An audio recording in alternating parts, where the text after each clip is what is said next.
Welcome back to the Kanyakumari guys. Actually Kanyakumari reach అవ్వగానే నాకు ఒక ట్విస్ట్ అయితే వచ్చింది. ఏంటో తెలుసా, నా బైక్ పంచర్ అయింది ఫ్రంట్ టైర్. సరే అని చెప్పి నేను దాన్ని అలాగే వదిలేసి వచ్చిన. చూడాలి ఇప్పుడు నెక్స్ట్ అక్కడికి వెళ్ళాక, జస్ట్ ఫస్ట్ ఈ కన్యాకుమారి విజిటింగ్ అయిపోయాక తర్వాత పంచర్ వేసుకొని మెల్లిగా బయలుదేరదాం. సో ఫస్ట్ మనం వచ్చింది ఎక్స్ప్లోర్ చేయడానికి. ఎక్స్ప్లోర్ చేసిన తర్వాత ఏదైనా ఎటు చూసిన సముద్రమే ఉంది. సో ఇక్కడ మనం ఫెర్రీలు అయితే ముందుకైతే వెళ్ళాలి. సరే, నా 360 degrees వ్యూ అయితే చూపిస్తా చూడండి. Back side view. ఇప్పుడు మనం ఇక్కడ నుండి ఫెర్రీలో ఒక టెంపుల్ దగ్గరికి అయితే వెళ్ళాలి. పదండి వెళ్దాం. ఫెర్రీ కోసం లైన్లో అయితే నిలబడిన per person 75 rupees. Half an hour line అయితే ఉంది ఫెర్రీ ఎక్కడానికి. చూస్తున్నారుగా, జస్ట్ అలా బ్యాక్ సైడ్ నుండి వచ్చేసిన. Oh finally got it ticket going.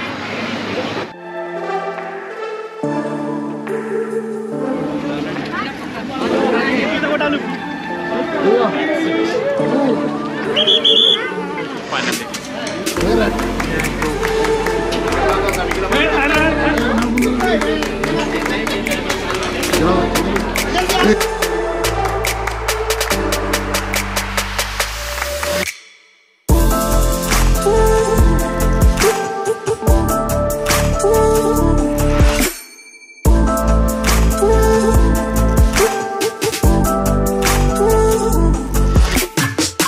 Entered into Vivekananda rock memorial. Just అలా లోపల రాగానే ఇంకో ఎంట్రీ టికెట్ 30 rupees అంట.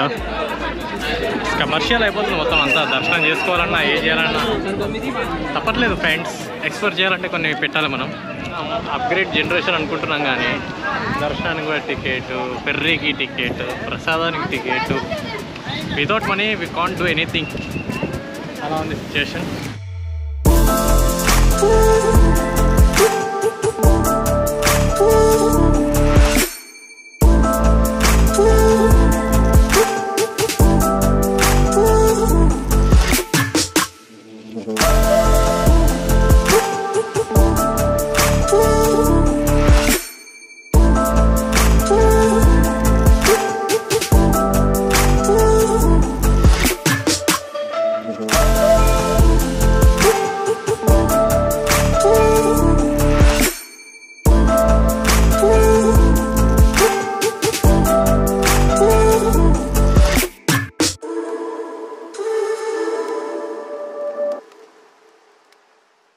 విజిటెడ్ వివేకానంద స్టాచ్యూ అయితే ఉంది లోపల, టెంపుల్ లోపల. ఇంకేం లేదు, జస్ట్ ఏదో దేవుడు అని అనుకున్నాను. నేను ఫస్ట్ టైం విజిట్ కదా, మనకు కూడా తెలియదు. సో లోపలికి వెళ్ళగా చూస్తే వివేకానంద స్వామి స్టాచ్యూ అయితే ఉంది.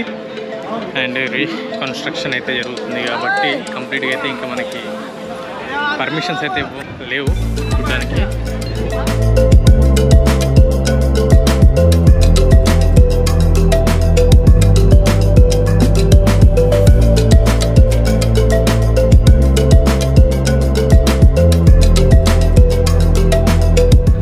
ఎగ్జాక్ట్లీ మెమోరియల్ అయితే కట్టి 25 years కంప్లీట్ అయితే చేసుకోబోతుంది. ఇంకొక 10 daysలో, 10 to 15 daysలో అంతే.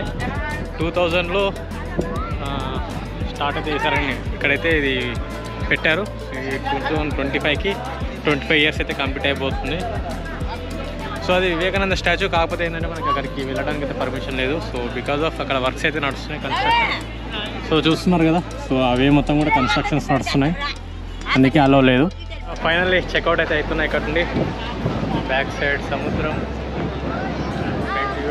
పీస్ఫుల్ ఉంది ఈరోజు. కాకపోతే ఎండనే సాగుతుంది ఫ్రెండ్, మామూలు హోటల్లో ఎండ.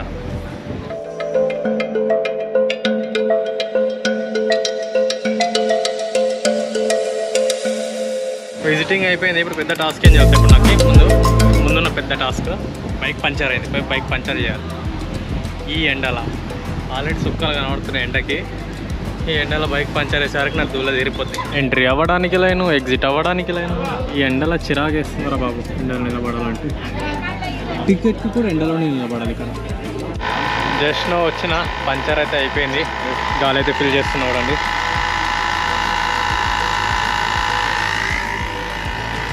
కొన్ని నేర్చుకోవాలిరా బాబు ట్రావెలింగ్ చేసేటప్పుడు. బేసిక్ నాలెడ్జ్ ఉండాలంటున్నా. కానీ ఎండ మాత్రం సావా కొడుతుంది, పిచ్చ ఉంది. ఇంకెంతసేపు ఇది ఎక్కడ ఇంకా కన్యాకుమారి రోడ్ ఎండింగ్ అనమాట. మన ఇండియాలోనే ద లాంగెస్ట్ NH-44 ఉంది కదా, స్టార్టింగ్ పాయింట్ శ్రీనగర్ నుండి కన్యాకుమారి వరకు అయితే బైక్ రైడ్ చేసాం మనము ఈ రోడ్పై. ప్రౌడ్ మూమెంట్ అనమాట. సో ఇండియాలోనే one of the biggest and longest highway ఇది. సో స్టార్టింగ్ శ్రీనగర్ ఎక్కడ, కన్యాకుమారి ఎక్కడ, బట్ మనం 2 వీలర్ పైన అయితే ఎక్స్ప్లోర్ చేసాం.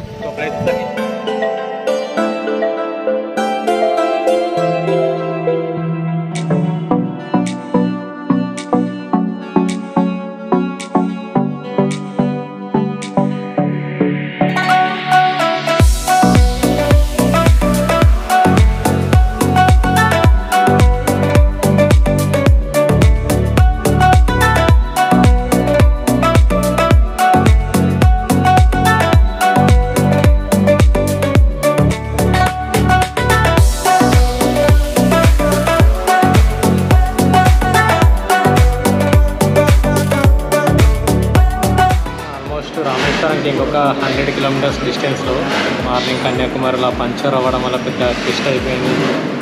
ఆల్మోస్ట్ 350 కిలోమీటర్స్ ఉంది. ఇక లాగిన్ చేసి డైరెక్ట్గా మీకు రామేశ్వరం చూపిద్దామని ఇక చేసిన. మధ్యలో లంచ్ బ్రేక్ అయితే తీసుకుంటున్నాను. 3 అయింది ప్రజెంట్ టైం.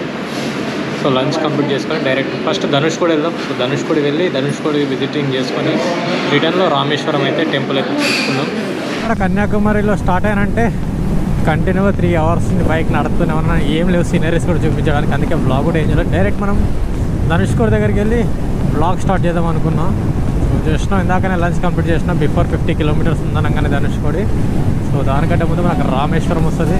ఏంటంటే రామేశ్వరం టెంపుల్ అయితే నైట్ 9 o'clock వరకు ఓపెన్ అయ్యి ఉంటుంది కాబట్టి మనం ఈ డే టైంలో ఫస్ట్ అయితే వెళ్ళి ఆ ధనుష్కోడి అయితే కంప్లీట్ చేసుకుని వద్దాం. ఎందుకంటే అక్కడి నుంచి సన్సెట్ కూడా ఎక్స్పీరియన్స్ అవ్వచ్చు. సో వచ్చాక 7 o'clock అట్లా దర్శనం వెళ్ళి మ్యాక్సిమం 8 వరకు మళ్ళీ బయటకు వచ్చేసి స్టార్ట్ అవుదామని చెప్పి అనుకుంటున్నాను. ధనుష్కోడి 52, పంబన్ 24. సో ఫస్ట్ పంబన్ అనమాట. పంబన్ బ్రిడ్జ్ చూసుకొని మనం ధనుష్కోడి దగ్గరికి వెళ్తాం.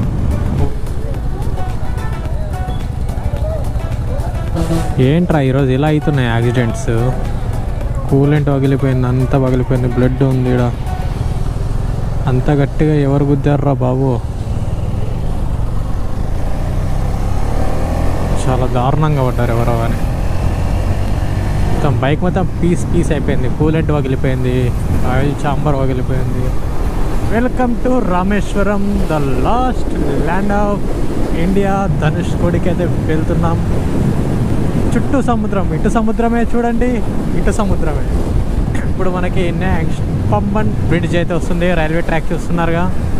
సో ఈ రైల్వే ట్రాక్ పక్కనే మనకి పంబన్ బ్రిడ్జ్ అయితే ఉంటుంది. పదండి దాన్ని ఎక్స్ప్లోర్ చేసేద్దాం ఫస్ట్. పంబన్ బ్రిడ్జ్ పాతది క్లోజ్ చేసేసారనుకుంటా, కొత్తది అయితే రన్ అవుతుందో లేదో నాకు తెలియదు. రామేశ్వరం అయితే ఒక ఐలాండ్ మీద ఉన్నట్టుంది, జస్ట్ దానికి దీనికి కనెక్ట్ చేసేది బ్రిడ్జే. సో వచ్చేసాం మనం పంబన్ బ్రిడ్జ్ దగ్గరికి అయితే.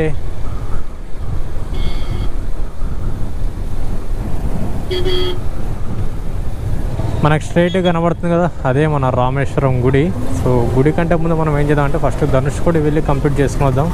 సో వచ్చాక మనం ప్రశాంతంగా దర్శనం అయితే చేసుకుందాం. సో టేక్ రైట్, టెంపుల్కి వస్తాను మళ్ళీ. ఇక్కడిని డైరెక్ట్లీ 19 కిలోమీటర్స్. ఇక కనబడుతుందో దూరంగా వైట్ అండ్ ఏదో కలర్ అది. సో దాన్నే లైట్ హౌస్ అంటారు. ఇక్కడ వచ్చిపోయే షిప్లకి సిగ్నల్ ఇస్తుంది అనుకోండి, ఏదైనా చేస్తుంది అనుకోండి, కానీ దాని పని అది చేస్తుంది. సో మన పని ఏంటి, ఇప్పుడు ఇంత దూరం వచ్చాం కాబట్టి మనం ఎక్స్ప్లోర్ చేయాలి. ఇలా ఎలా ఎంత దూరం వెళ్ళాలో నాకు తెలీదు. బండికి ఎక్కడైనా పార్క్ చేసి ఎక్కడండి వచ్చారు? తెలుగే. ఒంగోలా? Okay okay. 6,000 kilometres total. Okay. Chirala, Nellore, Chennai. అవునా? నాది ఆల్రెడీ 3,500 కంప్లీట్ చేసుకొని వచ్చే సైడ్కి. నెక్స్ట్ కన్యాకుమారి. ఓకే. త్రివేంద్రం, కొల్లం, అలెప్పి, కొచ్చిన్, మున్నార్ అవన్నీ అయిపోయాయి. ఊటీ, గోవా. నార్త్ అయింది లాస్ట్ ఇయర్. సో ఇది ఏ ఊరు బ్రో? నాది మహబూబ్ నగర్, హైదరాబాద్ పక్కన. ఇప్పుడు ఒకరు కలిసే తమిళనాడు మన ట్రింప్ వేసుకొచ్చాడు. అవునవును, ఇందాక కలిసాడు అక్కడ నాకు కూడా. జస్ట్ నువ్వు అయిపోయింది, జస్ట్ గోవా అలా చూసుకుంటూ వచ్చా. 20 days అయింది నేను బయలుదేరి. 20 days అవుతుందా? 20 days అవుతుందంట బ్రో బయలుదేరి. 20 days అవుతుందండి. ఎక్కడండి? ఫస్ట్ మహబూబ్నగర్ నుండి గోవాకి వెళ్ళా. గోవాలో ఒక 1 వీక్ స్టే చేసా. మెల్లగా అటు నుండి చూసుకుంటే కేరళ అవన్నీ చూసుకుంటూ వచ్చా ఇటు. ఏంటి బ్రో ఛానల్ ఏంటి బ్రో? అభి ట్రావెల్ ఫిల్మ్ మేకర్. రోడ్ వేసింటే బాగుంటుండే, శ్రీలంక వెళ్ళిపోయే వాళ్ళంగా. జస్ట్ మెసేజ్ వచ్చింది నాకు, శ్రీలంక అరైవ్డ్ అని. శ్రీలంక వచ్చాము అని చెప్పి మెసేజ్ వచ్చింది. అవునా? నైట్ అయితే లైటింగ్ కనబడుతుందంట. Yeah welcome to Sri Lanka, now you can stay connected with our international roaming plans. Oh nice. On bikes. Signal ఉండదు. యా యా నాకు ఆ మెసేజ్ వచ్చింది. నాకు వచ్చింది. వచ్చిందా? ఎంతసేపు అయింది వచ్చి? మీరు ఇప్పుడే వచ్చారా? ఒక హాఫ్ అన్ అవర్ గంట అవుతుంది. అవునా? వెళ్ళిపోతాం ఇంకా రామేశ్వరంలో. 5:30 ఉండదని అన్నారు మరి. 5 క్లోజ్ అంట. ఏది ఇదా? ఇప్పుడు వెళ్ళిపోతాం. ఎంటర్ అయినా లేదో మన తెలుగు బ్లాగర్స్ అయితే కనబడ్డారు. ఇందాకనే వీళ్ళతో కొంచెం చిట్ చాట్ అయితే అయిపోయింది. మన వాళ్ళు ఇక కంప్లీట్ సౌత్ ఇండియా అయితే ట్రావెల్ చేస్తున్నారు. ఇప్పుడు going to Kerala, Kanyakumari next కేరళకి అయితే ఎంటర్ అయిపోతారు. Happy journey bro. జాగ్రత్త. ఓకే జాగ్రత్త, సరేనా? ఏమైనా కాల్ చేయండి ఇన్కేస్ ఏమైనా ప్రాబ్లం అయితే. ఓకేనా? రైట్ మరి, బాయ్. పర్ఫెక్ట్ టైంకి అయితే వచ్చినాం. Dhanushkodi, the last land of India.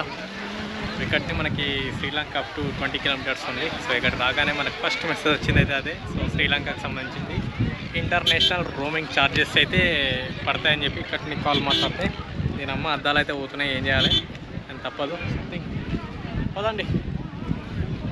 So చూస్తున్నారు కదా బ్యాక్ సైడ్, ఇదన్నమాట మన ధనుష్కోడి లైట్ హౌస్ అయితే అక్కడ ఉంది. సో అది క్రాస్ అయ్యి మనం అయితే ముందుకైతే వచ్చాం. పైన కనబడుతున్న 4 సింహాలు చూడండి.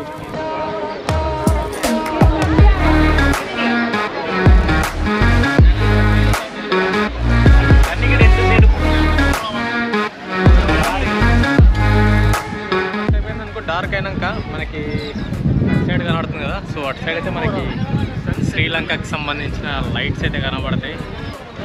ఇంకొక 1 అవర్ వెయిట్ చేయాలి దానికోసం. కానీ bro literally amazing view. Perfect టైంలో వచ్చి విజిట్ చేసినందుకు చూడండి. సో సన్సెట్ అవుతుంది ఇంకొక హాఫ్ అన్ అవర్లో. సన్సెట్. మన బైక్ అయితే ఇక్కడ పార్క్ చేసేసిన. వరల్డ్లోనే హైయెస్ట్ టాప్ మోటరబుల్ రోడ్ అయిన కార్దుంగ్లా పాస్ని అయితే విజిట్ చేశాను. ఎప్పుడో తెలుసా? 2020లోనే. ఎందుకంటే అప్పుడే నేను నేను వెళ్ళినప్పుడు టాప్ 1లో ఉండేది అదే ఉండే కార్దుంగ్లా పాస్. ఇప్పుడు వచ్చేసి ఉమ్లింగ్లా పాస్ అయితే వచ్చింది. సో దాన్ని కూడా బీట్ చేద్దాం 2025లో. అండ్ ఉత్తరాఖండ్లో ద ఇండియాస్ ఫస్ట్ విలేజ్ అయినటువంటి మానా విలేజ్ని కూడా విజిట్ చేసాం. అండ్ అక్కడే the India's first chai wala షాప్లో చాయ్ తాగినాం. And Srinagar to Kanyakumari the longest highway కూడా ట్రావెల్ చేసేసాం. అండ్ దాని నియర్ బై ఉన్న ప్లేసెస్ అన్నీ కూడా ఎక్స్ప్లోర్ చేసేసాం. And today I'm proudly to say the last land of India Dhanushkodi కూడా వచ్చేసాను. సో ఇది నేను ఇప్పటివరకు ఎక్స్ప్లోర్ చేసినవి. వెయిట్ ఇంకొకటి ఉంది, ఏంటో తెలుసా?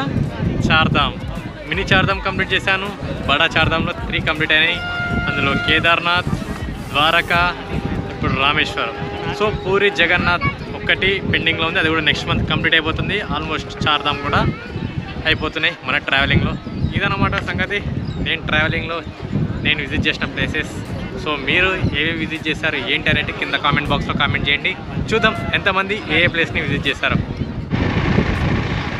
ఎంత ప్రశాంతంగా ఉందండి, పీస్ఫుల్గా. జస్ట్ నో నా ఫ్రంట్ సైడ్ అయితే సన్సెట్ అవుతుంది. So sunset